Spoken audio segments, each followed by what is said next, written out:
जय हिंद प्यारे बच्चों। आपकी परीक्षा की तैयारी के लिए आज मैं आपके लिए लेकर आया हूं कक्षा 9 विषय विज्ञान अध्याय 5 जीवन की मौलिक इकाई से संबंधित महत्वपूर्ण प्रश्नोत्तर। ये ऑब्जेक्टिव प्रश्नोत्तर बहुत इंपॉर्टेंट हैं। डीपीआई के प्रश्न बैंक से लिए गए हैं। साथ ही साथ बुक में भी जो कुछ महत्वपूर्ण ऑब्जेक्टिव प्रश्न दिए थे वो भी इसमें हैं। तो आप इन प्रश्नों को बहुत अच्छे से तैयार करें क्योंकि परीक्षा में इनसे आने की पूरी संभावना है। तो चलिए शुरू करें आज का वीडियो। सबसे पहला प्रश्न, कोशिका की खोज किस वैज्ञानिक ने की? तो इसका उत्तर है रॉबर्ट हुक ने। यहाँ मैंने ऑप्शन नहीं दिया है आपको, सीधे सेंटेंस के रूप में एक वाक्य के रूप में आपको उपलब्ध करा रहा हूं जिससे आपको ये हमेशा याद रहे। कोशिका की खोज किस वैज्ञानिक ने की? रॉबर्ट हुक ने की। कोशिका की आत्महत्या की थैली किसे कहते हैं? सुसाइडल बैग किसे कहते हैं? लाइसोसोम को कहते हैं। लाइसोसोम को हम कोशिका की आत्महत्या की थैली के नाम से जानते हैं। सूक्ष्म जीवों को देखने के लिए उपयोग किया जाने वाला उपकरण है सूक्ष्मदर्शी, माइक्रोस्कोप जिसे कहते हैं। माइक्रोस्कोप के द्वारा ही हम सूक्ष्म जीवों को देखते हैं। कोशिका झिल्ली बनी होती है लिपिड और प्रोटीन से। कोशिका झिल्ली किससे बनी होती है? लिपिड और प्रोटीन से। यदि किसी कोशिका को अति परासरणी विलयन में रखा जाता है तो इसमें क्या परिवर्तन होगा? वह सिकुड़ जाती है। क्या होगा उसके साथ? वह सिकुड़ जाती है। मानव शरीर में पाई जाने वाली कोशिकाएं होती हैं यूकैरियोटिक कोशिका। हमको पता है कोशिकाओं के जो दो प्रकार हैं, प्रोकैरियोटिक और यूकैरियोटिक। तो मानव शरीर में पाई जाने वाली कोशिकाएं हैं यूकैरियोटिक कोशिका। पादपों की कोशिका भित्ति किसकी बनी होती है? यह सेल्यूलोज की बनी होती है। ध्यान रखेंगे, पादप में कोशिका भित्ति पाई जाती है जो कि सेल्यूलोज की बनी होती है। एक कोशिका से दो या अधिक कोशिकाओं का बनना क्या कहलाता है? यह कोशिका विभाजन कहलाता है, सेल डिवीजन कहलाता है।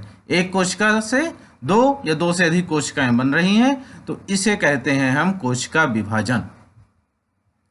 रिक्तिकाएं पाई जाती हैं। रिक्तिकाएं, वैक्यूल्स कहाँ पाई जाती हैं? पादप कोशिका में पाई जाती हैं। ये जंतुओं के शरीर की संरचनात्मक एवं क्रियात्मक इकाई होती है कोशिका। कोशिका ही जंतुओं की, जीवों की शरीर की संरचनात्मक एवं कार्यात्मक इकाई होती है। जीवन की मौलिक इकाई क्या है? कोशिका है। तो जीवन की मौलिक इकाई कहिए या जीवन की संरचनात्मक एवं कार्यात्मक इकाई कहिए, क्या है ये कोशिका है, क्योंकि इसी से मिलकर हमारा शरीर, जीवों का शरीर बना हुआ है। कुछ एक कोश की जीव होते हैं, कुछ बहुकोश की जीव होते हैं। कोशिका क्या आपस में एक दूसरे से जुड़ी होती हैं? जी हाँ, कोशिकाएं आपस में एक दूसरे से जुड़ी होती हैं। कोशिका में पाए जाने वाले घटकों के नाम लिखिए। कोशिका के अंदर क्या क्या पाया जाता है? तो जब आप पादप कोशिका और जंतु कोशिका का चित्र बनाते हैं तो उसके अंदर ये बहुत सारी चीजें आपको मिलती हैं। इनका नाम आप याद कर लीजिए। माइटोकॉन्ड्रिया, गाल्जी बॉडी, राइबोसोम, क्लोरोप्लास्ट, केंद्रक, कोशिका झिल्ली, रिक्तिका आदि। इसके अलावा भी और बहुत से नाम हैं जिनको आप बता सकते हैं।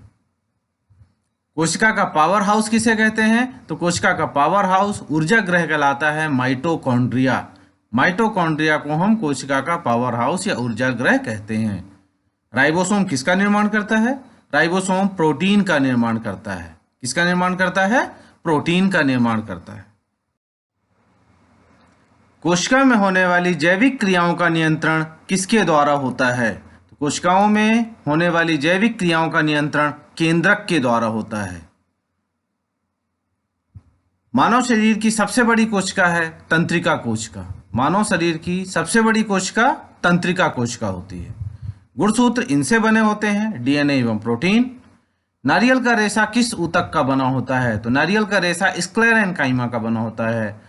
जो नारियल के ऊपर आप देखते होंगे रेशा, वह क्या है? स्क्लेरेनकाइमा ऊतक है।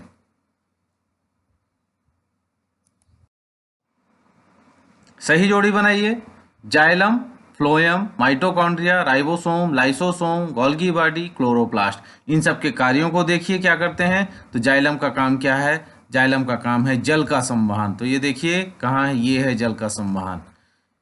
पिछली बार भी मैं आपको एक चीज बताया था कि आप लोग जब भी आपको ये सही जोड़ी आएगी तो सही जोड़ी बनाते समय आप इस तरीके से क्रॉस नहीं करेंगे। जैसे बहुत सारे बच्चों की आदत होती है कि आप यहाँ से यहाँ करके ऐसे जोड़ देंगे, तो इस तरीके से आपको नहीं जोड़ना है। फ्लोएम का क्या है?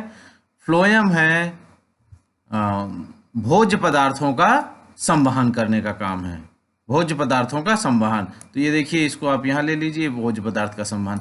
लेकिन इस तरीके से नहीं करना है, मैं करके बता रहा हूँ कि इस तरीके से आपको जोड़ना नहीं है। सबसे पहले क्या करना होगा आपको करना है, सबसे पहले ये पूरे पॉइंट्स लिख लेंगे, जो ये लेफ्ट साइड में दिए हुए हैं ये पूरे लिख लेंगे, और इसके बाद इसका जो सही उत्तर होगा वो उसके आगे लिखेंगे।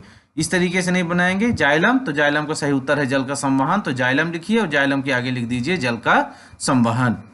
फ्लोएम भोज्य पदार्थ का संवहन, माइटोकॉन्ड्रिया कोशिका का ऊर्जा गृह कहलाता है, राइबोसोम प्रोटीन, लाइसोसोम आत्महत्या की थैली, गोल्गी बॉडी कोशिका के अंदर संगठन, और क्लोरोप्लास्ट प्रकाश संश्लेषण में मदद करता है। तो इस तरीके से आप सही जोड़ी बना सकते हैं। उम्मीद करता हूं ये प्रश्न आपके समझ में अच्छे से आए होंगे। आप इन प्रश्नों को बार बार याद करिए, बार बार रिपीट करिए, क्योंकि प्रश्न इसी से आएंगे। तो आप अपनी वार्षिक परीक्षा की तैयारी में लगे रहिए। धन्यवाद।